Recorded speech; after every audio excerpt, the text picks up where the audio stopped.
Olá, amigos! Boa noite, boa tarde, boa manhã, boa madrugada para aqueles que nos assistem. Estamos ao vivo hoje, dia 29 de janeiro de 2024, nossa primeira aula aberta aqui no nosso curso do Grupo GEM, e hoje nós teremos aqui uma conversa inicial, né, sobre a reforma do Código Civil. Temos mais uma vez a honra de ter aqui conosco, né, aqui no canal do Grupo GEM, o professor Zé Fernando Simão e o professor Maurício Bunazar. Nesse momento, nós três fazemos parte, temos a honra de fazer parte da comissão de reforma do Código Civil, que foi nomeada no Senado Federal. O professor Zé Fernando Simão participa e é o relator da comissão de obrigações. O professor Maurício Bunazar hoje foi nomeado, no final do ano passado, como consultor da comissão de reforma, e eu tenho a honra, ao lado da professora Rosa Neri, de ser um dos relatores gerais. Muito rapidamente, antes de passar a palavra para os nossos dois convidados para fazerem aí as suas apresentações, e o professor Zé Fernando Simão vai ser o primeiro a fazer a sua exposição sobre direito das obrigações, eu gostaria de lembrar a todos que, em agosto do ano passado, o presidente do Senado, o senador Rodrigo Pacheco, nomeou uma comissão de juristas para que, no prazo de 180 dias, faça uma reforma do Código Civil.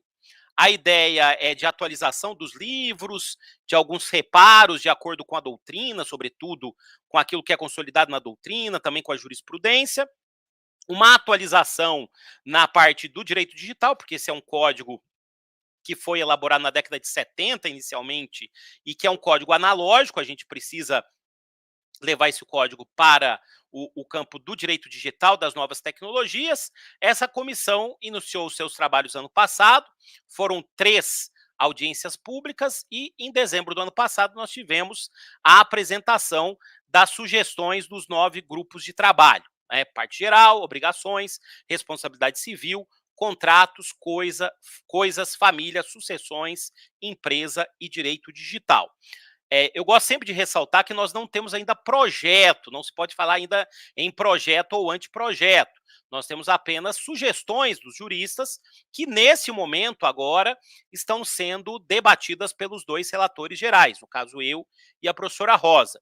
E no ano que vem, nesse ano, né, esquecendo que nós já viramos esse ano, nós teremos a apresentação desses relatórios agora, no mês de fevereiro, com a possibilidade de destaques pelos membros da comissão, e em abril nós votaremos e teremos as consolidações dos textos. E aí depois essas propostas irão para o senador Rodrigo Pacheco, que fará a análise, né, de tudo o que nós trabalhamos e elaboramos para verificar se vai propor ou não as nossas sugestões como projeto de lei. Depois começa todo o debate no Congresso Nacional, primeiro no Senado e depois na Câmara. Então, é bom a gente sempre dizer isso. Nós não temos, neste momento, janeiro de 2024, não há projeto de reforma. Nós temos propostas que foram encaminhadas pelas subcomissões, e agora, nesse ano de 2024, sem dúvida alguma, nós teremos uma parte definitiva para caminhar para o projeto, né, que depois será debatido no Congresso Nacional. Bom, então, boa noite, professor Zé Fernando Simão, boa noite, professor Maurício Bunazar. Professor Zé Fernando Simão, que a gente até já pede desculpas porque ele está nos Alpes suíços, né? Então está fazendo uma participação muito chique, né? Fazendo uma participação com uma internet, né? E está esquiando aí, professor Simão. Esquiando. O amigo sabe, boa noite a todos, boa noite, Flávio, boa noite, Bunazar. A minha habilidade com esqui. Eu só peço, Flávio, que se a internet titubear, você me avise no WhatsApp, porque eu espero que a gente consiga ter um bom link aí para conversar com os amigos.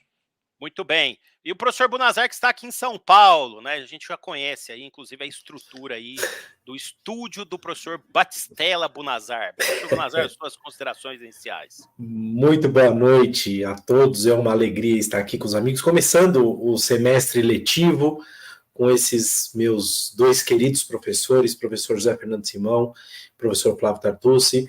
Professor Simão, sempre muito chique, dos Alpes suíços. Quer dizer, é demais. Eu vi pelo Instagram que estão vendendo, professor Simão, uma igreja em Portugal, porque ela está meio detonada, vou encaminhar para você comprar. tá? Porque eu comprar sei... a igreja. Compra, tá 350 mil euros, não tá lá tão caro, o professor Simão pode cuidar disso, aí já dos Alpes ele já resolve essa questão. Mas eu quero agradecer ao Grupo GEM, agradecer a cada um dos alunos e alunas que está aqui nos assistindo e dizer que o ano passado, nos estertores do ano passado, eu fui agraciado com essa oportunidade, esse desafio de ser membro consultor da Comissão de Reforma do Código Civil. E isso me envaidece e me põe uma responsabilidade muito grande, porque realmente eu estou ao lado de juristas do SCOL, do professor Simão, Flávio Tartucci, ministro Salomão, professora Giselda, professora Rosa e tantos outros que eu me escuso de nomear para não cometer nenhuma injustiça aqui. Então, é um motivo de júbilo para mim estar ao lado de vocês, meus dois grandes amigos. Muito bem, professor Bunazar. E agradecendo aí as suas palavras iniciais, vou passar já a palavra para o nosso, digamos, convidado internacional direto dos Alpes Suíços. E eu imagino, além do professor Simão, o professor Mário Delgado, com toda aquela sua destreza esportiva, vocacionado por esqui, né? Nasceu para ser esquiador, ele esquia, ele vai passar mal, o Simão de Rio. Nasceu para esquiar, né? Eu fico imaginando a cena, porque é impressionante, todo brasileiro que esquia acha que é bom. Nunca vi algum brasileiro falando, não, eu não esquio bem, todos são os melhores, né, professor Simão? Então, sem mais delongas, e até para que você possa aí se recompor, porque está rindo um pouco, eu passo a palavra para o senhor José Fernando Simão para suas considerações. Eu só queria avisar os amigos e amigas, professor Tartucci, que o professor Delgado, com muita sapiência, optou por não esquiar. Ele está curtindo as baladas, as festas, o chocolate quente, mas ele não está esquiando, porque poderíamos ter uma perda lastimável para o direito civil numa queda de esqui do professor Delgado. Eu, evidentemente, também não estou. Quando o professor Tartucci deu a feliz notícia de que a Comissão de Reforma do Código Civil seria uma realidade, e quando a comissão foi nomeada, me lembro bem, a nossa ida a Brasília, 24 de agosto do ano passado, 2023, eu logo pedi ao Flávio, se possível, para que eu cuidasse da teoria geral das obrigações. E eu explico por quê, porque, no fundo, o que eu disse naquela época acabou se confirmando na prática.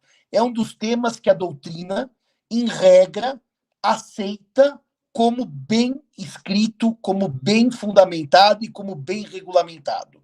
Em regra.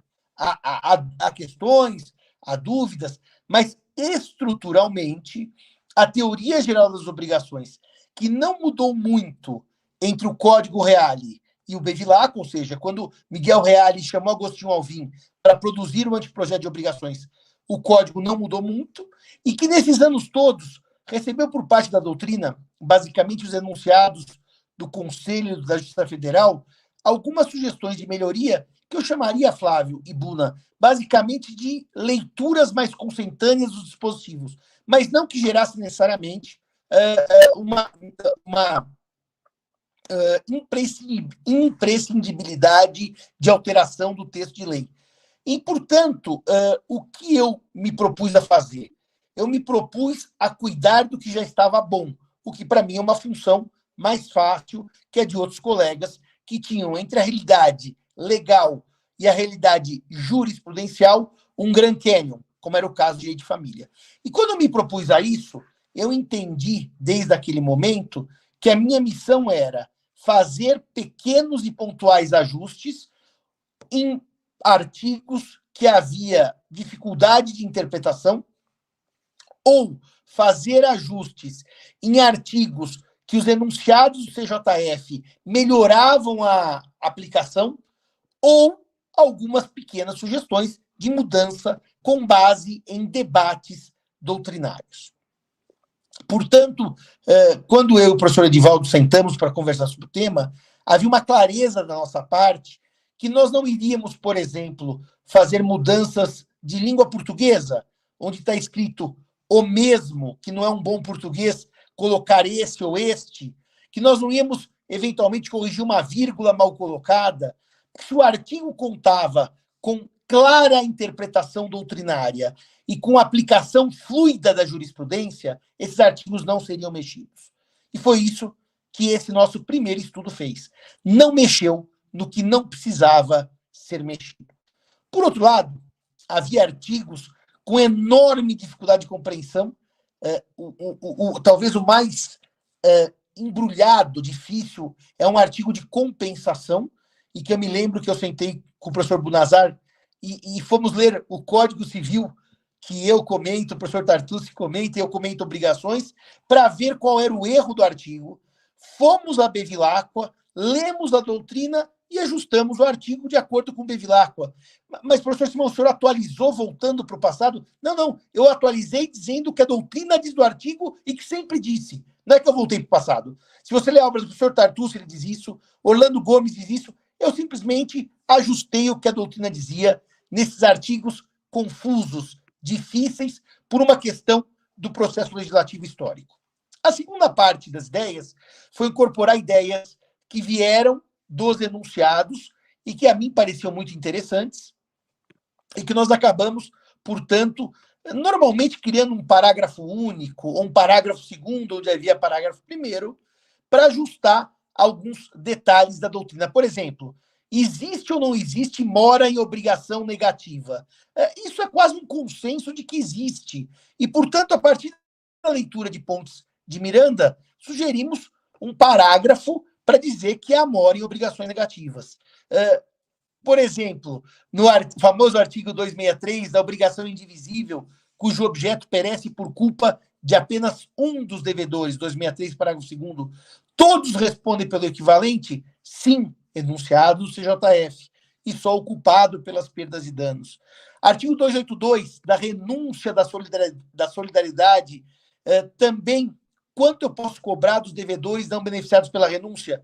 Enunciado 365 do CJF. Portanto, professor Tartucci, nós fomos lendo o código a partir dos enunciados, para, num segundo momento, darmos alguma clareza, onde uma doutrina majoritária já tinha dado clareza ao tema. Onde foram os maiores desafios? Basicamente, em inovações. E onde nós trouxemos inovações? Primeiro, a cessão da posição contratual. Aliás, digo eu isso, foi um pedido expresso do professor Tartucci, relator geral, que trouxesse um capítulo de cessão da posição contratual. Até discutimos numa das audiências públicas no Senado se esse capítulo ficaria na teoria geral das obrigações ou na teoria geral dos contratos, a cessão da posição contratual. E o próprio professor Pianovski, que é um dos que compõe a comissão de contratos, achou melhor que ficasse na teoria geral das obrigações. Então eu pedi uma contribuição a um orientado meu, o Sérgio, que fez uma dissertação de mestrado sobre o tema. Ele mandou ideias, sentamos também eu e o professor Bunazar, ajustamos essas ideias e sugerimos aí 3 ou 4 artigos sobre o tema. Então, cessão da posição contratual é uma mudança efetiva, porque o código de 16 não tinha, de 2002 não tem, e na reforma, se aprovada, o código ganhará, então, o capítulo da cessão da posição contratual. O segundo tema, antes de eu entrar no terceiro e mais polêmico, é o tema da cláusula penal. O tema da cláusula penal, ou multa contratual, aquela ideia de prefixação das perdas e danos, ou seja, as partes combinam o valor das perdas e danos e, em contrato, estabelecem aquilo como máximo da indenização, salvo se o próprio contrato contiver uma cláusula dizendo que a indenização vale como mínimo, podendo a parte credora provar os prejuízos suplementares. A cláusula penal, ela é um instituto que tem gerado, principalmente após a vigência do Código de 2002, alguns debates que eu entendo que precisavam de solução na lei, do texto da lei. Alguns debates, algumas questões em que ou a jurisprudência titubeava ou havia, na leitura de parte considerável da doutrina, uma má aplicação de dispositivos legais. Então, basicamente, 2 dispositivos, eu e o professor Edivaldo sugerimos mudança. O primeiro é o 412, que diz que a obrigação principal é o limite da cláusula penal. A cláusula penal não pode ultrapassar o valor da obrigação principal. Isso tem a ver numa leitura sistêmica, com o artigo 416, que diz que não se pode provar prejuízo, ou seja, para reduzir cláusula penal. Não se discute prejuízo para aplicar a cláusula penal. A cláusula penal traz uma presunção absoluta de prejuízo, de dano. E, portanto, se ela traz uma presunção absoluta em que o devedor não pode provar que causou prejuízo menor do que o valor da multa, ela não pode ser maior que da obrigação principal. O 412 conversa com o 416. Agora, veja um detalhe. Essa multa é uma multa indenizatória. É a chamada cláusula penal que tem natureza reparatória, indenizatória, ressarcitória. Bom, se eu estou diante dessa situação, quando eu estiver diante de uma outra, também chamada multa, mas que tem natureza coercitiva, e que, normalmente, ela vem na doutrina com o nome de astrante. A astrante não é necessariamente uma multa diária, é uma multa periódica, pode ser diária, semanal ou mensal, em que eu vou compelir o devedor a certa conduta e imponho a ele uma multa, não faz sentido, numa multa chamada astrante, ter o limite que eu tenho na outra multa chamada cláusula penal. Por uma razão simples. As funções são distintas. E se as funções são distintas, eu não posso aplicar uma limitação ao valor da obrigação principal a uma multa que não tem natureza indenizatória e que é astrante. Por isso, e há um certo consenso na nossa comissão, me pareceu, pelo menos, que eu sugeri, ao lado do professor Edivaldo, um parágrafo único, dizendo que não pode haver aplicação daquele limite. A multa, querem chamar de processual, eu não gosto de processual, porque a astrante pode nascer do contrato também, mas essa multa coercitiva ou combinatória. Normalmente, a gente vê mais no processo. E a segunda sugestão que eu e o professor Edivaldo demos diz respeito a um artigo também polêmico, que é o 413, para reduzir a interferência do juiz na multa quando a obrigação quando a multa é tida por excessivamente onerosa de acordo com o tipo de obrigação. Eu estou falando do 413. O 413 determina que o juiz deva reduzir a cláusula penal em duas hipóteses. Cumprimento parcial da prestação, e aí é uma questão de enriquecimento sem causa, e não há nenhum problema no dispositivo como ele está hoje, ou na hipótese em que a multa for excessiva, a cláusula penal for excessiva, de acordo com a natureza da obrigação. E o que se percebe, e aqui eu falo para o professor Tartucci, que tem atuado muito em arbitragem, árbitros e juízes togados acabam utilizando o 413 com essa leitura redutora da cláusula penal, de maneira a interferir muito no conteúdo do contrato. O que me parece que, nos contratos paritários, não faria sentido algum abrir essa oportunidade para o juiz. E, portanto, eu sugeri também com o professor Edivaldo que houvesse uma regra no 413 de que o juiz, nos contratos paritários, porque tem muito contrato por adesão, que aí a ideia é outra, não pode reduzir a cláusula penal alegando esse excesso, essa abusividade do 413. E o último ponto, que é o ponto que todo mundo pergunta, é o ponto dos juros. Com relação aos juros, nós sabemos que o artigo 406 do Código Civil é um artigo que gerou e gera muita confusão. Por quê? Porque há quem entenda que a taxa dos juros devida à Fazenda Nacional seja de 1%, de acordo com o artigo 161 do Código Tributário Nacional, 1% ao mês, e a gente que entenda que a taxa é a Selic, aquela que decorre da reunião a cada 45 dias do Copom, do Comitê de Política Monetária. A coisa é tão confusa que o STJ, em 20 anos de Código Civil, ainda não bateu o martelo. Aliás, o ministro Salomão chegou a dar o seu voto, dizendo que a taxa era de 1% para as obrigações civis, e o julgamento não acabou, porque alguns ministros pediram vista. Portanto, a questão dos juros ela é extremamente complexa e vai muito além da ideia de falar Selic ou CTN, porque eu posso ter juros fixos ou juros variáveis. E se forem fixos, 0,5% ou 1%. E se forem variáveis, a Selic é a melhor taxa ou não é a melhor taxa? Eu tendo a dizer que não é a melhor taxa. Por isso eu propus ao professor Tartucci, como subrelator, e a professora Rosa, como subrelatora, 3 possibilidades relativas aos juros. Os senhores querem saber a minha opinião? Eu dei 3 para que os subrelatores tivessem tranquilidade para poder usar uma ou outra. A minha opinião é que no Brasil sempre deu muito certo taxa fixa de juros de 0,5% ao mês. Sempre foi assim, sempre funcionou e ninguém reclamou. Ah, mas as taxas fixas são injustas por isso, por aquilo. Até se o Tartucci quiser, um dia a gente faz uma live só sobre taxa de juros. É que não é o caso aqui. Eu, na minha opinião, e debati inclusive com gente da Febraban esse tema, eu debati em várias ocasiões esse tema, me parece que 0,5% acaba sendo a taxa mais justa. Como eu já falei aí uns 15 minutos, Tartucci, antes de eu terminar, eu só queria dizer uma coisa. Nós tivemos um Código Civil cuja reforma proposta, a reforma proposta, foi a mais democrática da história da codificação civil brasileira. Nós oficiamos centenas de organizações. Nós fizemos 5 audiências públicas. Nós recebemos pedidos de reforma de todos que tiveram interesse em fazer. Na teoria geral das obrigações, o senhor Tartucci sabe, porque ele acompanha, o número foi pífio. Quase nenhuma sugestão veio. E as sugestões que vieram eram sugestões, muitas vezes, que não podiam ser aplicadas porque enviesadas. Mas vou dar o exemplo de uma, professor Tartucci, que foi acolhida pela gente.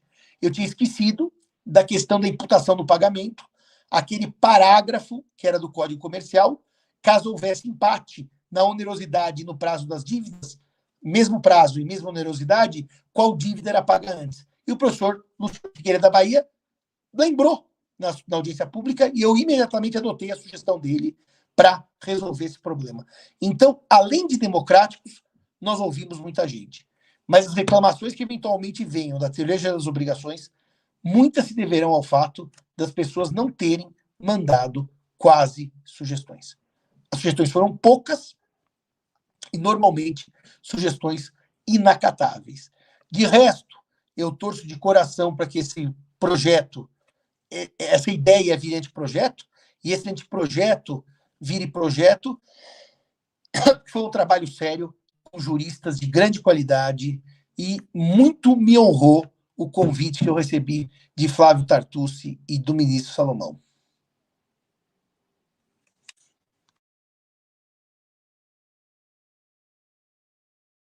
O senhor está mudo, professor. Muito bem, professor Simão, muito obrigado. Eu só gostaria de pontuar mais uma vez aqui, no final do ano passado nós tivemos uma surpresa, que foi no dia 26/12/2023, a propositura do PL 6233 daquele ano, 2023, em caráter de urgência, né, veio do próprio governo federal, que propõe em 45 dias que a Câmara dos Deputados aprecie mudanças em relação aos juros. Supostamente é um projeto de lei para que se tenha no Brasil um controle sobre os juros. E o artigo 406 adota um critério nessa proposta que é incompreensível, né? Que o dispositivo prevê que quando não forem convencionados ou quando o forem sem taxa estipulada ou quando provier de determinação de lei, os juros serão fixados de acordo com a taxa legal. E aí o critério que se criou, a taxa legal corresponderá à média aritmética simples das taxas para o prazo de 5 anos da estrutura a termo da taxa de juros real das notas do Tesouro Nacional, série B, apuradas diariamente dos 12 meses que antecedem a sua definição, acrescida de 0,5% ao mês, né? E aí tem outros parágrafos, né?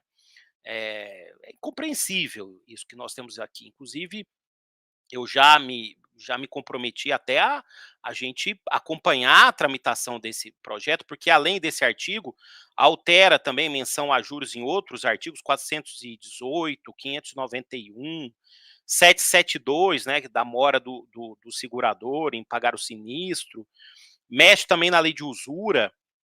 Então, quer dizer, a gente precisa, na verdade, definir uma taxa. E não acho que seja Selic também, ou vai ser, na minha opinião, ou 0,5% ou 1%.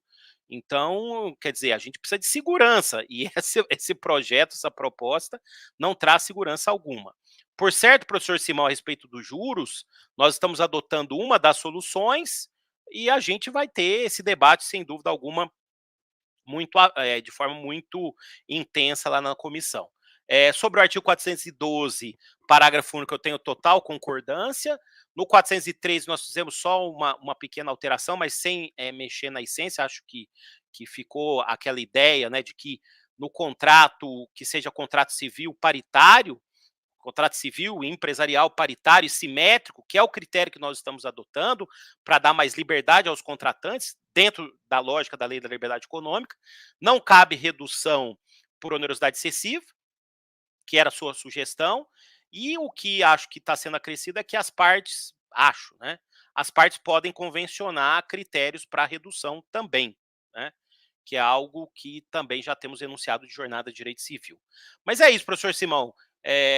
Sua exposição, como sempre, brilhante, e, sem dúvida alguma, teremos esses ajustes, essas mudanças importantes sobre direito das obrigações. Então, eu passo a palavra aí para suas considerações finais, e aí você já passa para o Bunazar para ele seguir aí com as suas lições sobre parte geral.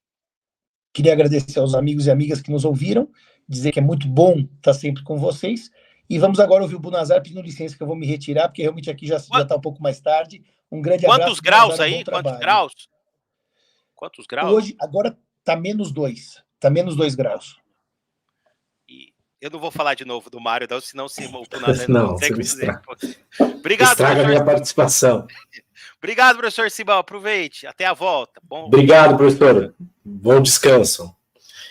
Professor Flávio, obrigado pela palavra. Eu gostaria de começar fazendo coro às palavras do professor Simão. A comunidade jurídica como um todo é uma comunidade combativa, crítica, muitas vezes ácida, como um todo, não é?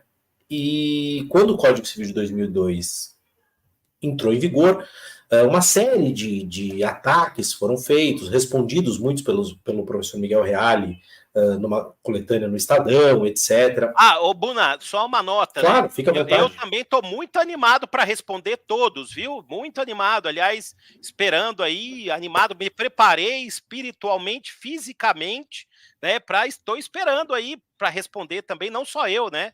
A diferença é que agora nós somos 40, né? Nós todos os 40 estamos bem animados para responder esses ataques. Só fazer essa nota. Perfeito. E aí, o que eu acho importante dizer, e não faço aqui, não estou falando isso em defesa própria, você faz parte da comissão, por isso está dizendo isso, não, de forma nenhuma. Eu fiz manifestações públicas antes de ser nomeado membro consultor, parabenizando a comissão, parabenizando a qualidade da comissão que foi escolhida. Então, eu gostaria de aproveitar que isso está sendo registrado, vai ficar no YouTube, professor Flávio, para o resto das nossas vidas, de repetir uma coisa que eu escrevi no Migalhas, não é? Obviamente que todos têm o direito de criticar propostas de lei e leis postas, não é? Mas fazer isso, posteriormente, sem ter tentado colaborar para a melhora, desculpe a expressão forte que eu vou usar, é desabrir da canalice, não é? Se há um momento para se apresentarem sugestões, esse momento é agora, né? O momento é esse, para que aquilo que não é, como muito bem o professor Flávio falou, se quer um projeto, seja o melhor projeto possível um dia, né? Então, essa é a intenção que anima a comissão. Evidentemente que os membros todos têm as suas visões do que é o melhor. Há amplíssimo debate na comissão, nas subcomissões,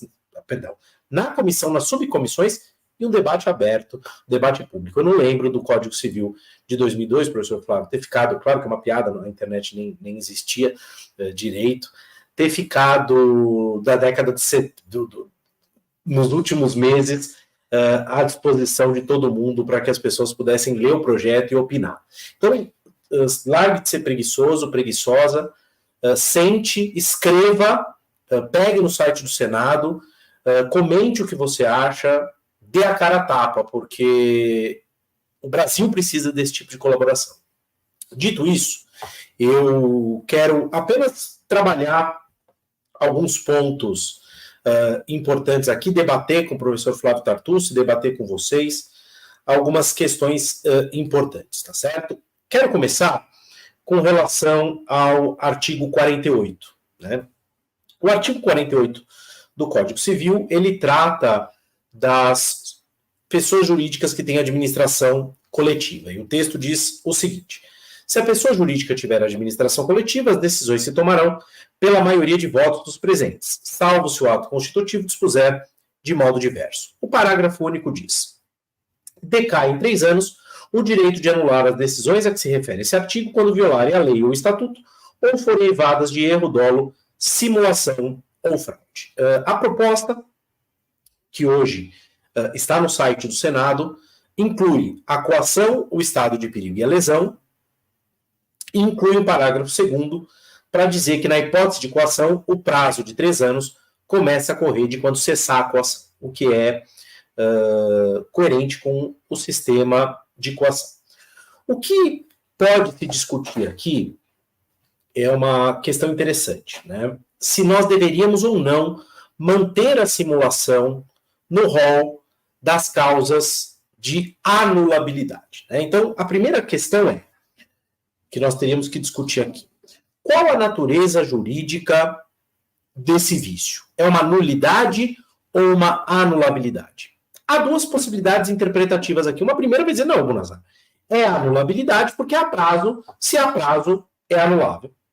Uma outra perspectiva é dizer: trata-se de invalidade no modelo anulabilidade ou nulidade com prazo. O legislador é livre para estabelecer prazo quando há nulidade. A regra é: em havendo nulidade dita absoluta, não há prazo para ajuizar a ação, tá certo? Então o legislador poderia ter criado aqui uma nulidade com prazo. E aí, o que nós faríamos? Entenderíamos que isso é uma mera anulabilidade e retiraríamos, uma proposta, a simulação, para que a simulação siga a regra geral, no sentido de dizer que o negócio jurídico simulado é nulo. Perfeito? Essa é uma possibilidade aqui.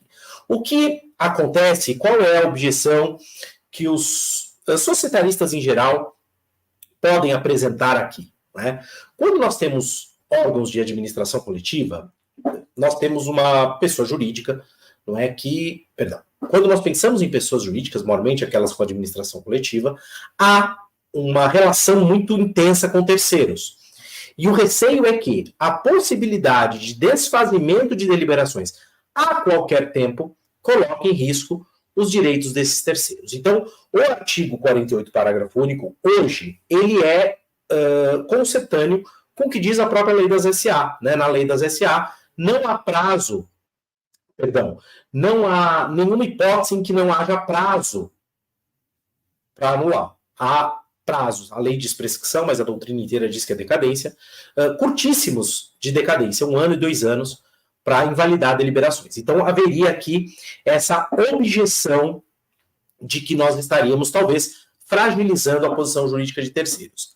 Principalmente se nós considerarmos, professor Flávio Tartucci, a ideia de manutenção de violar a lei, né? Porque quando o legislador diz violar a lei, obviamente trata de uma lei de ordem pública, porque eu não consigo violar uma norma dispositiva. Uma norma dispositiva simplesmente disponho dela, né? Então haveria essa objeção de retirar a simulação e manter essa menção à violação da lei. É algo que a comissão certamente vai pensar, vai se debruçar, e qualquer observação será muitíssimo bem-vinda. Por favor, professor Flávio. Só fazer uma nota, eu entre a lei da SE e o Código Civil, eu prefiro ficar com o Código Civil e tirar a simulação, né? Aliás, eu digo no livro, e há um precedente do STJ, relatado pelo ministro Moura Ribeiro, dizendo que simulação não tem prazo e que esse prazo de 3 anos não se aplica para simulação. Aí, na verdade, nós estamos seguindo o precedente do STJ e a posição majoritária, na minha opinião, pelo menos, tive casos recentes, até envolvendo esse 48 parágrafo único, de aplicar, de que na simulação não se aplica o prazo, né? A infringência da lei é que a gente pode ter também infringência à matéria que não seja de ordem pública, viu, Bunazar? No primeiro momento a gente manteve essa parte, mas pode ser o caso a gente debater isso amanhã lá no nosso evento para também é retirar essa parte. Estou dizendo porque a gente está nessa fase debatendo já para consolidar os textos e levar para votação. E aí, como eu falei no começo, os relatores levam os textos, geram um novo texto, né? E aí depois, eventualmente, a comissão faz um debate e a gente vota se vai ficar com o texto original da comissão ou o texto dos relatores, ou até um terceiro texto que algum membro da comissão propor. Tem tema, viu, Bonazar, que eu e a professora Rosa, a gente está divergindo. Por exemplo, o artigo 108, que o pessoal tem falado bastante, inclusive, nem eu, nem a professora Rosa estamos adotando a proposta que a comissão fez, né? Se me falha a memória, a opção da professora Rosa é colocar escritura pública para qualquer transmissão de imóvel, né? Sempre, até tirar os 30 salários mínimos e colocar um parágrafo único que até 30 salários mínimos os emolumentos podem ser reduzidos, né? Eu já estou colocando uma proposta de aumentar para 50 salários mínimos por conta de uma valorização dos imóveis no Brasil e colocar no parágrafo único, esse é um enunciado de jornada, que o critério que vai ser adotado aí vai ser um critério do 108, é um critério do fisco, né? É um enunciado de jornada. Então aí nós vamos ter 3 versões, a versão da comissão, a versão da professora Rosa, a minha versão, e alguém pode destacar uma quarta, e aí nós vamos votar. Só para vocês terem uma ideia, como a gente não pode falar ainda de projeto. E também para que notem o caráter democrático disso, né? O caráter absolutamente democrático. Então, fazendo coro mais uma vez ao que o professor Simão disse, diversas instituições foram oficiadas, inclusive representantes dos tabeliães, etc. Muito bem. Agora, Bonazar, veja só aqui, por isso que a gente... qual que é o texto que vai ficar do 108? Ninguém sabe. Nesse momento. Vamos ver o que decidir a maioria da Câmara do Senado. Também, né? É isso. Muito bem. Com relação ao artigo 138 do Código Civil, que trata do erro, a comissão apresentou uma proposta que eu julguei absolutamente interessante, não é? Que é a inclusão de um parágrafo único. O artigo 138 trata do erro, não é? O que diz o parágrafo único? Para os fins do caput, é irrelevante o erro ser ou não excusável. Qual que é o grande problema aqui? O Código Civil de 2002, deliberadamente, basta que vocês vejam as exposições de motivo do professor José Carlos Moreira Alves, temos também um texto, um artigo muito bom do professor José Fernando Simão sobre o erro, não é? E o Código de 2002 mudou a lógica do erro. Como é que a jurisprudência e a doutrina majoritária, exceção feita a Pontes e Miranda, entendiam o erro? Eu só poderia anular um negócio por erro se o meu erro fosse excusável, ou seja, desculpável. Alguém no meu lugar também teria errado. O que o legislador de 2002 fez seguindo as melhores legislações, etc. Para saber se o erro será ou não causa de anulabilidade, ele deve ser cognoscível, ou seja, conhecido por aquele a quem se dirige a manifestação de vontade. Então eu vou dar um exemplo muito simples. Eu vou negociar com o professor Flávio Tartucci. E eu digo, olha, eu quero comprar esse relógio. Se o professor Flávio tiver condições de saber que eu estou achando que aquele relógio, para pegar o velho exemplo, né, é de prata e não meramente prateado, este negócio é anulável. Ou seja, o critério para analisar se o negócio é anulável por erro ou não é o potencial de o destinatário da manifestação de vontade saber ou não. Então, não é se o erro é ou não excusável de minha parte. Então, a comissão aqui fez muito bem, penso eu, claro, sempre sob censura, de colocar esse parágrafo único na medida em que eu afasto essa discussão, que é sempre a defesa nos casos de erro. Né? O erro é excusável, o erro é inexcusável, e abre-se um objeto de discussão nos processos que foi excluído pelo legislador, expressamente excluído pelo legislador de 2002, e agora aqui fica bastante mais claro. Perfeito? Muito bem. O artigo 157 do Código Civil, que trata da lesão, ele traz uma possibilidade que eu discordo, mas eu acho que é bom que haja, que é a inclusão de um parágrafo segundo para dizer o quê? Não é? Que eu aplico ao estado de perigo, né? Eu aplico ao estado de perigo a possibilidade de manutenção do negócio, como eu faço na lesão. Então, vamos imaginar que eu tenha feito um negócio jurídico com o professor Flávio Tartucci e eu paguei mais do que eu deveria pagar porque eu sou inexperiente, não é? E aí eu falo, olha, professor Flávio, eu quero anular esse negócio. O professor Flávio tem todo o direito de dizer, não, senhor, você não vai anular coisíssima nenhuma, você vai receber uma parte do dinheiro, porque aí eu afasto o seu prejuízo. No estado de perigo, não está contemplada essa possibilidade. Então, a comissão entendeu por bem aplicar analogicamente. A comissão entendeu por bem, porque a doutrina praticamente unânime diz isso, né, que deve ser aplicada por analogia, tem enunciado do CJF. Quem é contra isso? Eu e a professora Tereza Ancona Lopes, só nós dois, ninguém mais. Então, eu acho que o estado de perigo é um aproveitar-se do outro de uma maneira extremamente canalha. Eu sei que você está em situação de perigo e me aproveito de você. Eu entendo que foi opção do legislador excluir essa possibilidade de redução, mas entendo também que é direito da comissão incluir expressamente aquilo que a doutrina e a jurisprudência a jurisprudência eu não sei se tem julgados expressos sobre isso, mas a doutrina consolidada já diz. Finalmente, eu acho que vale... Oi, claro, claro. Nota também, uma observação. Eu tenho feito isso com frequência, deixando de lado posições doutrinárias minhas e adotando o que é majoritário, né? Então, a própria sem dúvida. 263, que é a questão lá da conversão da obrigação indivisível com culpa de um só dos devedores, eu entendo que há uma exoneração total dos não culpados, né? O Simão colocou a proposta de enunciado que os não culpados respondem pela cota, né, da obrigação indivisível que foi convertida em indivisível. Eu discordo, mas eu estou adotando porque é a majoritária. Então isso é um exercício que a gente tem que fazer, sem dúvida alguma, porque é a opção da maioria e é a posição majoritária também. E é isso, e o que nós temos que entender é que o Código Civil é uma lei do povo, né? É para trazer segurança, não é para vencer discussão doutrinária, não é para vencer discussão doutrinária. Eu gosto muito do comentário do professor Clóvis Bevilacqua, do Clóvis Bevilacqua, a mania de colocar professor na frente. Quando ele vai comentar o Código Civil de 1916, ele diz, olha, eu sou concepcionista, eu, Bevilacqua, sou concepcionista. Eu enviei um projeto concepcionista.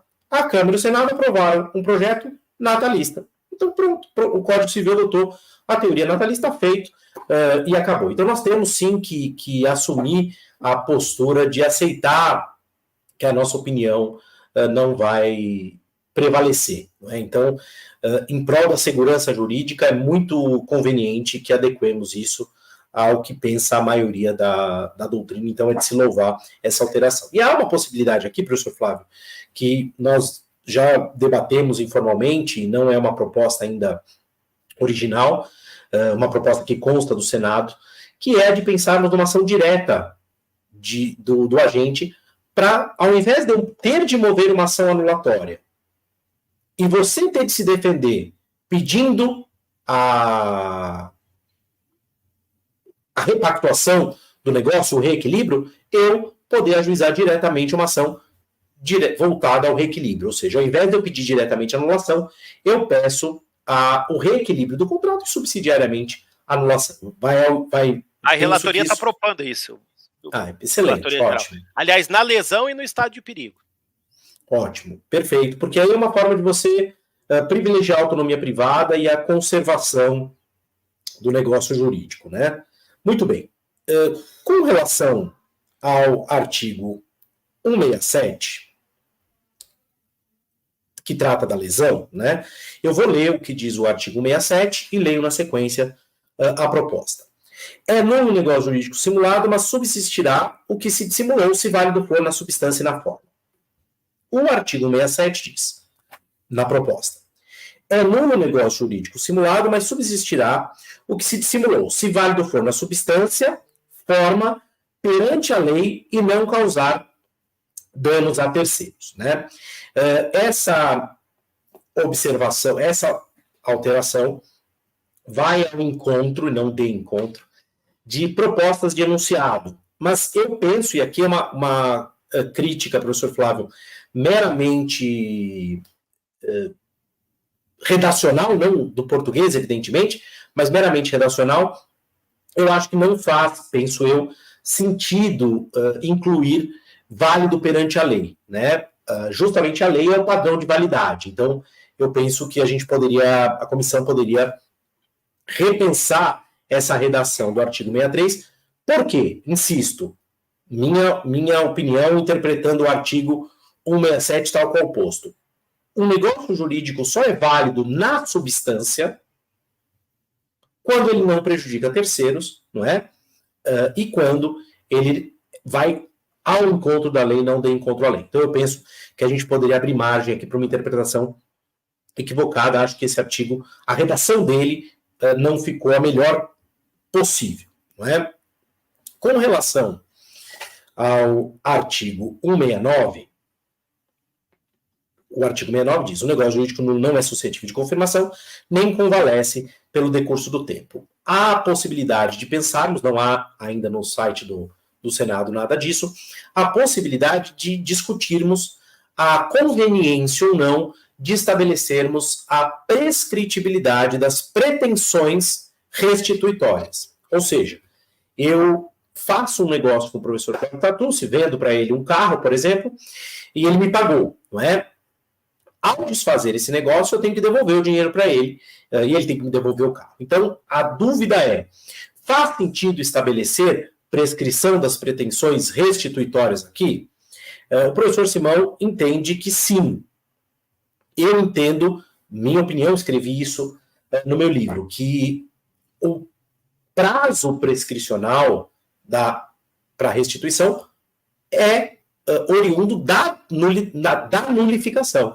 Então, só haveria prescrição no momento em que o negócio é declarado nulo ou anulável lá no artigo 182. Eu não penso que eu possa, por exemplo, ter um negócio jurídico, porque no limite, esse artigo 189, professor Flávio, eu não sei qual é a sua opinião específica sobre isso, se nós estabelecermos uma prescritibilidade das pretensões restituitórias, no limite nós estamos permitindo convalescimento, não é? Por quê? Porque eu simplesmente vou dizer, olha, o negócio jurídico é nulo. E o que eu faço com esse provimento jurisdicional? Se ele não vai me devolver as coisas, eu não vou ter que devolver o dinheiro. Se prescreveu, o nulo produziu todos os efeitos são mantidos. Então eu acho que a gente tem que considerar isso antes de... Eu acho assim, o 169 é um dos artigos mais não aplicados no direito brasileiro. Nulidade não convalesce pelo decurso do tempo. O caso da doação inoficiosa é o exemplo clássico. Se entende que há prazo prescricional para ação de redução, que é uma ação de nulidade absoluta, né? Absoluta parcial, mas é nulidade absoluta. Então, eu acho que, assim, minha opinião, que não deveria ter prazo, mas por questão de segurança, de estabilidade, eu concordo que a gente coloque a ideia do enunciado de jornada de direito civil que diz que, se da nulidade decorrerem pretensões, essas estão sujeitas a prazos prescricionais. O problema o início do prazo a gente está colocando lá no 189, tem duas versões, três, na verdade. A accionata subjetiva, o início do prazo, da ciência, né, da lesão. Agora, o problema é que lá a gente está colocando a responsabilidade extracontratual, né? Também. Eu não tenho certeza se é na extracontratual. Amanhã a gente pode debater isso também. Perfeito. Mas esse é um ponto. Vai contar o prazo, o início, a partir na verdade, do trânsito em julgado da sentença declaratória de nulidade, né? Exato, que é o que eu penso ser absolutamente adequado, né? Porque imagine só, porque se nós estabelecemos quem defende isso é o professor Júlio Neves, né? Ele defende que o prazo de prescrição começa na celebração do negócio. Então eu faço com você um negócio hoje, ele é nulo, o prazo prescricional das pretensões restituitórias já começou. Isso, para mim, com todas as vendas, eu escrevi, não faz sentido. Não é? Porque no limite nós estaremos estabelecendo o convalescimento do negócio jurídico nulo. No limite nós estaremos estabelecendo isso. Sim. Agora, eu vou dizer, viu, Bonazar, não só, não especificamente sobre prescrição, mas do próprio artigo 48, que você citou, que fala do prazo decadencial, agora indo mais para decadência, mas não fala o início, o critério que nós estamos adotando na relatoria, e as comissões chegaram a adotar isso, é que ações relacionadas a contratos, a negócios jurídicos, isso vale sobretudo para prazo decadencial. O prazo tem início da publicidade do ato, não é da celebração, é do registro ou da ciência. A gente colocou uma locução assim, do registro do ato do negócio ou da sua ciência, o que ocorrer primeiro. Perfeito. Eu ia comentar isso agora, você já me são vários artigos, né? 179, 178, que você ia comentar. 496, venda de ascendente para descendente, né? Mas, então, é um critério de mais segurança que a gente adotou. Assim, fazendo uma análise geral do código, sim, o Código Civil de 2002, ele é um grande código, é uma grande obra, mas nós temos necessidade de atualização de algumas questões. Indiscutivelmente. Inclusive, né? Eu acho que não há mais razão da gente ter um prazo geral de... fui convencido, eu pensava o contrário. Prazo geral de prescrição de 10 anos. Não há razão. É um absurdo. É um absurdo. E nisso, isso a gente adotou, concordou, nós estamos reduzindo para 5 e colocando uma regra de que o prazo geral de 5 anos se aplica para responsabilidade contratual e extracontratual. Perfeito. Então, são essas, professor Flávio, as considerações que eu trouxe para que nós discutíssemos aqui, e realmente essa comissão revisora do Código Civil, de reestruturação do Código Civil, ela é necessária porque o Código Civil é o eixo central de todo o direito, não só do direito privado. As pessoas precisam entender isso. Eu gosto de dizer com a professora Rosa Neri que o Código Civil é a parte geral de todo o direito, né? Então, precisa ser atualizado, sim. Não faz sentido que nós pensemos, por exemplo, mudando um pouco do assunto que eu me propus hoje, que a proposta de contrato siga a mesma lógica dos contratos formados de maneira epistolar, quer dizer. Não faz absolutamente sentido. Se nós pensarmos, me permita só uma nota, eu vou te trazer outro tema aqui, que é o tema do seu artigo, mas pode encerrar.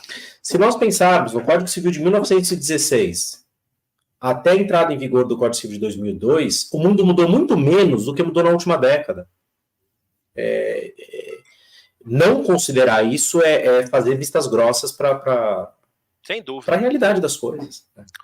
Ô, Bonazar, muito bem, hoje até nós tivemos uma reunião, eu até postei, né, em rede social, a gente teve uma reunião para verificar os trabalhos, porque eu e a professora Rosa, nesse momento, nós trabalhamos muito no final do ano, praticamente não tivemos férias, Natal, Ano Novo, então parte geral, obrigações, responsabilidade civil, empresa já está bem encaminhado, depois contratos também, né, mas um tema que eu acho que vai ser uma questão de ordem para a gente votar, é que acho que esse é um ponto praticamente unânime na comissão, né, que apareceu em família, apareceu em contratos, apareceu em sucessões, eu concordo, a professora Rosa também concorda, e conhecendo o perfil da comissão, né, eu sou leitor de todos, né, todos os membros, conheço... Um leitor compulsivo. Muitos deles estão aqui atrás de mim, né, então eu conheço a obra de todos sem exceção, é a questão da renúncia prévia à herança em contrato de convivência em pacto antinupcial, né? A discussão, e já uma discussão já foi colocada em pauta no começo de 2024, a gente começou 2024 com esse debate. A minha posição, aliás, nós fizemos um projeto de lei que na época foi encaminhado para o senador Rodrigo Pacheco, e ele não aceitou propor porque ele achava que isso demandaria uma reforma ampla do código, né? A minha opinião é que esse tema da renúncia à herança tem que estar no artigo 426 do Código Civil, que é o artigo que veda o pacto sucessório, o pacto da Corvina, então deveria estar ali. O professor Mário Delgado, seguindo até o modelo do Código Português, se não falha a memória, acha que tem que estar em sucessões, que é o que ele chama de sucessão contratual. Né? E a professora Rosa acha que tem que estar em regime de bens. Professora Rosa, acho que tem que estar lá no 1655, né, ali por volta desse artigo, tem que ter ali. E hoje, eu não vou, eu abro mão de várias coisas, estou abrindo, mas tem coisas que eu não abro, né, poucas. Essa aqui eu não abro. E essa aqui eu acho que tem que ir para votação. Essa tem que ir para votação. Então essa, inclusive, deve ser uma questão de ordem nossa lá. Onde é que vai ficar a renúncia à herança? Se vai ser no 426, na parte de contratos. O pessoal de contratos acha também, que é ali, né? E eu acho que vai acabar passando essa ideia, né? Se vai ser em família, vai ser em sucessões. Então, Bunazar, olha, nós marcamos 1 hora. Você tem 5 minutos aqui para dizer qual é a sua opinião, por que você acha que é em contratos. Aí depois a gente faz um outro debate para ouvir, talvez a professora Rosa e o Mário Delgado para ouvir. Não, o professor Mário, na hora que for a vez dele, a gente muda o microfone. Deixa só a professora Rosa. Brincadeira com o nosso querido Mário, que está lá esquiando. Bom, não quero nem pensar no Mário vestido de esqui. Mas muito bem. Eu escrevi um artigo para o Migalhas, né, para a coluna que o nosso super parceiro Migalhas permite que o BD Conte tenha, né, o Migalhas Contratuais, e defendi que a questão deve estar no 426 do Código Civil por uma razão de ordem. O Código Civil é um todo sistemático. Então, o que nós temos, até porque a lei complementar, e esse é um argumento forte, Flávio, que nós temos que usar, 95/98 diz, é que as exceções devem estar complementadas nos parágrafos. Qual que é a regra do nosso ordenamento? Não é possível contrato que cria por objeto herança de pessoa viva. Não pode ser objeto de contrato a herança de pessoa viva. E aí nós colocamos nos parágrafos as exceções. Quais são as exceções? Ou qual é a exceção? A possibilidade de os cônjuges em pacto antinupcial ou os companheiros no contrato de união estável afastarem reciprocamente a sucessão do outro. Então, me parece que por uma questão fundamentalmente topológica, não há outro lugar possível para que esse artigo deva ficar. Então, me parece que realmente tem que ser no direito contratual. Regra, exceção, como manda a Lei 95/98. Muito bem, então esse vai ser um tema, sem dúvida alguma, esse é um tema muito debatido nos últimos 20 anos e tenho certeza que o nosso radar ficou muito ligado nos últimos tempos, então todos os grandes temas de relevo e até temas que não são tão de relevo, os 40 lá, os 40 membros, os 36, agora 40 membros, estão intensamente pensando sobre eles. Aliás, hoje na nossa reunião surgiu um tema que eu tive um caso recente, Bunazar, e a gente está debatendo, acho que agora na parte de empresa talvez seja incluído, né? Hoje se entende, isso é um problema para quem compra empresa, que não existe prazo para desconsideração da personalidade jurídica, é imprescritível, porque é direito potestativo, não tem previsão na lei de prazo, não é anulação também para aplicar o artigo 179, em que, portanto, se aplica a tese dos direitos perpétuos. Então, talvez é o caso de se colocar no 1146, e surgiu agora, né? A gente está recebendo proposta ainda, né? Uma regra que, para desconsideração, você precisa aplicar o mesmo prazo da pretensão principal, né? Sem dúvida. E tem uma questão aqui que é uma confusão que é comum de se ver, que é a ineficácia da personificação, né? Eu levanto a personalidade e atinjo os bens. A ação de desconsideração da personalidade jurídica realmente não tem prazo, porque ela é uma ação de ineficácia. Agora, eu busco a ineficácia daquela personalidade. Agora tem um detalhe, né? A mim parece evidente, e aí temos um problema de termo a quo, né? Que a obrigação continua sujeita à prescrição.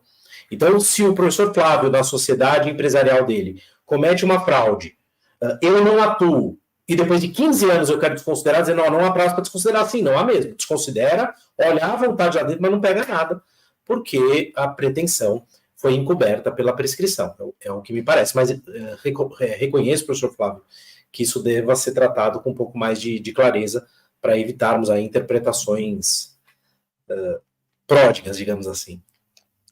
Muito bem, professor Bunazar, 1 hora aqui de live, né, que é o que a gente prevê. Eu quero encerrar aqui lembrando que o Grupo GEM acabou de lançar a 3ª edição do nosso curso completo de Direito Civil, e esse curso nós estamos regravando algumas aulas. Eu vou regravar agora a aula sobre separação judicial, divórcio, porque com o julgamento do tema 1053 acabou de vez a separação judicial, né, no Brasil, separação judicial extrajudicial.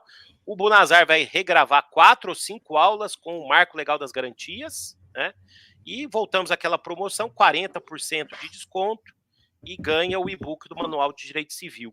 Né? Onde é que eu vejo o curso? Na minha link na bio, né? No meu Instagram, tá? Link na bio, né? Tem 2 links na minha bio, do curso de Direito Civil e das edições novas do meu curso de Direito Civil, manual, estão todos relançados aqui para 2024. E hoje eu quero também destacar, né? Então pode voltar aqui para mim, que hoje o Saraiva Jur, todo o selo jurídico do Saraiva, da Saraiva Jur, todos os livros da Saraiva, aliás, vários aqui, né? Agora são do Grupo GEM. Destaco aqui atrás de mim, porque eu gosto muito, cito bastante aqui, os livros do Pablo Stoso e do Rodolfo Pamplona, por exemplo, né? Agora são do selo do GEM, né? Então todo o catálogo, então uma grande aquisição do Grupo GEM, todo o selo Saraiva Jur, né? Um dia de grande festa para o Grupo GEM, foi anunciado hoje de manhã. Bom, meus caros, voltamos muito em breve, a gente deve ter aqui os debates temáticos. Esse ano a gente vai debater reforma do Código Civil, acho que nos próximos anos, e até morrer. Né? Nos próximos 10 anos. Acho que nos próximos que sobrar aí de vida, a gente vai debater sobre a reforma do Código Civil. Não é novo o Código Civil, a gente mantém os princípios. Claro. É uma reforma do Código Civil. Eu vi alguém aqui falando que vai ser o 3º código, não. É o Código Reale, mais reformado. Então, na verdade, a gente não tem um código novo. Gostaria de destacar aqui o que foi dito pelo Simão. As pessoas, tenho ouvido pessoas falando, é muito rápido, mas esse é o rito da Câmara e do Senado, né? Quando você monta uma comissão de juristas para passar com prioridade a 180 dias de elaboração, né? Mas nunca nós tivemos um código tão democrático como esse, né? Sem dúvida alguma, né? O Código Napoleônico foi muito democrático, né? Aí fica fácil fazer código, né? Já pensou? Olha, eu acho que o próximo tem que ser assim, mas bom, o problema é seu que você discorda. Vai ser o que eu falei e acabou. Aí fica fácil fazer código, não tem lá grandes dificuldades. Então, Bunazar, eu passo a palavra para você encerrar. Muito obrigado aí ao Grupo GEM, mais uma grande aula, todos que participaram. Deixa eu ver só se tem alguma pergunta aqui. Eu só vi os comentários. Ver se tem alguma... Mas eu acho que não. Você está aí com a página aberta? Não, porque estava dando interferência. Não temos, não. Então, tá bem. Então eu quero agradecer a GEM, parabenizar pela aquisição do selo Saraiva. Isso é uma grande coisa e é fruto do trabalho seríssimo que a GEM vem tendo. Quero convidá-los, todos, evidentemente, para conhecerem o nosso curso, né? Todo o direito civil, de fio a pavio, da lei de introdução às normas do direito brasileiro até direito das sucessões, um curso literalmente exaustivo, né? Todos os temas do Código Civil, e um curso sempre muito atualizado, como o professor Flávio disse, estamos aí às voltas com a atualização. Coube para ver esse marco legal das garantias, é um tema que é meu, então coube a minha maior carga de atualização. Então, os temas estão sendo muito estudados, muito meditados, muito discutidos, para que vocês tenham uma aula que seja útil para a atividade profissional de vocês, para a advocacia, e também para aqueles que eventualmente queiram prestar concurso público. Então, o nosso curso é voltado para essas 2 finalidades, né, professor Flávio? Então, peço que todos conheçam o curso, tenho certeza que vão gostar bastante. Muito obrigado, bem, muito obrigado. Obrigado, gente. Até a próxima.